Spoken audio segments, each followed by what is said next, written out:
Halldór Örn Tryggvason, þjálfari Þórs. Já, það búin að vera rífandi gangur á ykkur bara í vetur.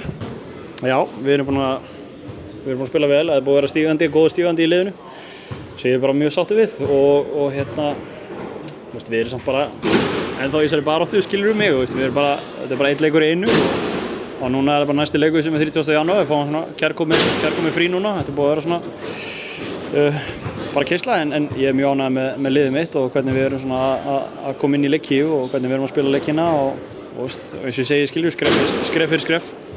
Já, það skiptir máli vegna þess að nú erum liðin misjafnlega sterk og að svona hugarfæri sé gott og það virðist vera fyrir hendi. Já, ég náttúrulega legg mikið upp á því að í mínu liði að hausinn sé alltaf eins, sko, saman hverju mætir, saman hvaða liðu ert að fara að spila á móti, að þú sért alltaf á 100% gasi, þú gefur bara þitt bara í leikinn. Það er bara, hver leikur hefur bara sitt líf og við þurfum bara að klára hvert verkefni fyrir sig.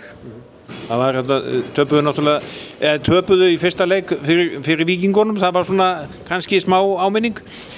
Já, ég tek það tap á mig og ég er búinn að segja við strákana, ég á það og eins og ég sagði 95% mitt og 5% þeirra en við lærðum bara af því og erum bara í góðum málum, búin að spila Víkinga aftur og náðum hann að innbyrja þá og þannig að en eins og ég segi, það er langt eftir af þessu, það er mikið eftir af þessu og það er alveg í fersku minni hjá mér hvað gerist í fyrra, þannig að við þurfum að halda vel á spilunum.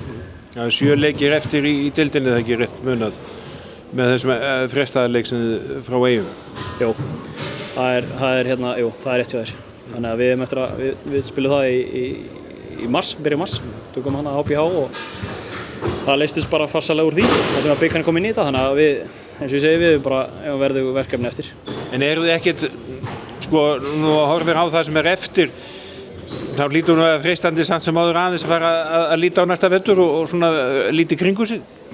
Nei, sko, við erum alltaf að taka skrefið fram á við og við fengum leikmenn heim núna sem við erum að reyna bara að spila okkur saman og ef við förum upp þá vissilega þurfum við að bæta við okkur en við erum ekki konið þangað hausnum þó að einhver umræða sé í gangi eða eitthvað þannig en það er bara ekki okkar þetta er í okkar höndum núna en við þurfum að klára þetta verkefni til að geta farið þá inn að næsta vetri. Það er bara þannig.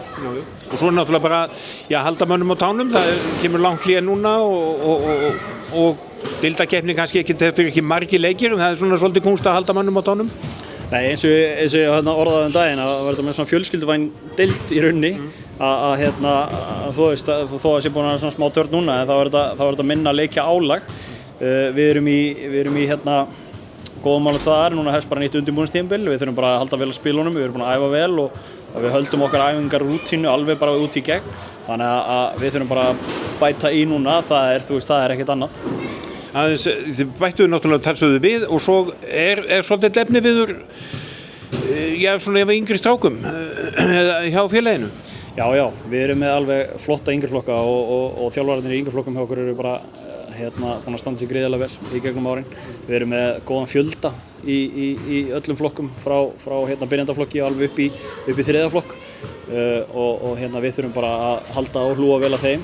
Það eru nokkrir sem að spila með okkur sem eru á þriðjaflokksaldri og maður er alltaf að reyna að finna fleiri og fleiri mínútur fyrir þá, skilur við, en eins og ég segi líka þá erum við með úrslitaleik í hverjum einasta leik sem við þurfum að halda því að þetta er svo fáir leikir.